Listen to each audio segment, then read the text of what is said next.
ಯಾಕೋ ಏನೋ ಒಬ್ಬಂಟಿ ಆದಂಗೆ ಅನ್ನಿಸ್ತಾ ಇದೆ ಅಂತ ಅನ್ನಿಸ್ತದೆ. ಆ ಕಾರಣಕ್ಕಾಗಿ ಅದು ಮತ್ತೊಮ್ಮೆ ಜಾಗೃತಿ ಮಾಡಿಸುವಾಗ ಒಂದು ಮಾತಾಡಿದ್ದಾರೆ. ಆ ಮಾತಿನ ಬಗ್ಗೆ ಒಂದಿಷ್ಟು ನೋಡಬೇಕಾಗಿದೆ. ಸಂಪುಟಕ್ಕೆ ಇನ್ನೂ 20 ಶಾಸಕರನ್ನು ಸೇರಿಸಿಕೊಳ್ಳಲು ಅವಕಾಶವಿದೆ. ನಾ ಮಾತಾಡಿದ್ದಲ್ಲ, ಇದು ಸೌದಿಯವರು ಮಾತಾಡಿದಂಥದ್ದು. ಇನ್ನೂ 20 ಜನ ಸೇರಿಸಿಕೊಳ್ಳೋ ಅವಕಾಶ ಇದೆ.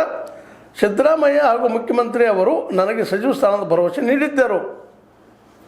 ನನಗೆ ಸಚಿವ ಮಾಡ್ತಾನೆ ಭರವಸೆ ನೀಡಿದ್ರು ಇಬ್ಬರು, ಮುಖ್ಯಮಂತ್ರಿ ಮತ್ತು ಸಿದ್ದರಾಮಯ್ಯನವರು. ಕಾದು ನೋಡುತ್ತೇನೆ ಈಗ ಕೊಡ್ಬೋದು ಅಂತೇಳಿ. ಇಲ್ಲಿ ನಾವು ಈ ಮಾತುಗಳನ್ನು ಗಮನಿಸಿದಾಗ ಅವ್ರಿಗೂ ಭಯ ಅದ, ನನಗೆ ಕೊಡ್ತಾರಿಲ್ಲಪ್ಪ ಈ ಸಲ ಆದರೂ ಅಂತ. ಯಾಕಂದ್ರೆ ಹಿಂದೂ ಹಿಂಗೆ ಹೇಳಿದ್ರು ಮಾತಾ, ಈಗೂ ಈಗ ಹೇಳ್ತಾ ಇದ್ದಾರೆ. ಸ್ವತಂತ್ರವಾದ ಮೀಡಿಯಾಗೆ ಬೇಕಾಗಿರುವುದು ಸ್ವತಂತ್ರ ಧ್ವನಿ. ಆ ಸ್ವತಂತ್ರ ಧ್ವನಿ ಉಳಿಸಲು ನೀವು ಮಾಡಬೇಕಾದದ್ದು ಇಷ್ಟೇ. ಅದೇನಪ್ಪಾ ಅಂತಂತಂದ್ರೆ ನಿಮ್ಮ ಕೈಲಾದಷ್ಟು ಸಹಾಯ ಈ ಚಾನಲ್ಗೆ ಮಾಡಿ ಹಾಗೂ ನಿಮ್ಮ ಧ್ವನಿಯನ್ನು ಕಾಪಾಡಿಕೊಳ್ಳಿ. ಆದ್ರೆ ಆ ಸಂದರ್ಭದಲ್ಲೇ ಸತೀಶ್ ಅವರು ಆಟ ಬಂದರು, ಮತ್ತೇನೋ ಬಂತು, ರಾಜಕೀಯವಾಗಿ ನಮ್ಮ ಸತೀಶರು ದೂರ.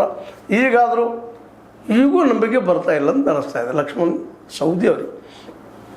ಯಾಕಂದರೆ ಬೆಳಗಾವಿ ಜಿಲ್ಲೆಯಲ್ಲಿ ಆಗಿರ್ಬೋದು, ರಾಜ್ಯ ಮಟ್ಟದಲ್ಲಿ ಇವತ್ತು ಪ್ರಬಲವಾಗಿ ಇವತ್ತು ಸತೀಶ್ ಅವರು ಮತ್ತು ಜಾರಕಿಹೊಳಿ ಕುಟುಂಬ ಬೆಳೆದು ನಿಂತಿದ್ದ, ಏನು ಸುಳ್ಳೇನಲ್ಲ. ಹೀಗಾಗಿ ಬೆಳಗಾವಿಯಲ್ಲಿ ಇನ್ನೊಂದು ಶಕ್ತಿ ಕೇಂದ್ರವನ್ನು ತಯಾರು ಮಾಡಬೇಕು ಅನ್ನೋ ಇಚ್ಛಾ ಸುತಾರಾಮ್ ಸತೀಶ್ ಅವರಲ್ಲೂ ಇಲ್ಲ, ಅವ್ರ ಸಹೋದರರಲ್ಲೂ ಇಲ್ಲ. ಯಾಕೆಂದ್ರೆ ಈಗ ಬಂದಂಥ ಶಕ್ತಿಯನ್ನು ಇನ್ನು ಕ್ರೋಢೀಕರಣ ಮಾಡಿ ಬೆಳಗಾವಿಯನ್ನು ತಮ್ಮ ಕಪ್ಪು ಇಟ್ಕೊಳ್ಬೇಕು ಅನ್ನೋಂಥ ವಿಚಾರ ಇರ್ಬೋದು. ಅಲ್ಲಿ ತಪ್ಪಂತೇನಲ್ಲ ಅದು. ಯಾಕಂದ್ರೆ ಹಿಂದೆ ಉಮೇಶ್ ಕತ್ತಿಯವರು ಅದನ್ನ ಪ್ರಯತ್ನ ಮಾಡಿದ್ರು, ಇನ್ನೊಂದವರು ಅದನ್ನ ಪ್ರಯತ್ನ ಮಾಡಿದ್ರು, ನಾನು ಇದು ಅದನ್ನ ಮಾಡ್ತಿದ್ದೇನೋ, ಇನ್ನೊಬ್ಬರು ಸಹ ಪ್ರಯತ್ನ ಮಾಡಿದ್ರು. ಯಾರಿಗೆ ಸಾಧ್ಯ ಮಾಡಿದ್ದಾರೆ ಇಲ್ಲ. ಒಂದು ಕಾಲಕ್ಕೆ VL ಪಾಟೀಲ್ ಸಹ ಇಡೀ ಬೆಳಗಾವಿ ಜಿಲ್ಲೆಯನ್ನು ತಮ್ಮ ಕಪ್ಪು ಇಟ್ಕೊಂಡಿದ್ರು ಅನ್ನೋದನ್ನು ನಾವೇನು ಅಲ್ಲಗಳಿಲಿಕ್ಕೆ ಸಾಧ್ಯ ಇಲ್ಲ.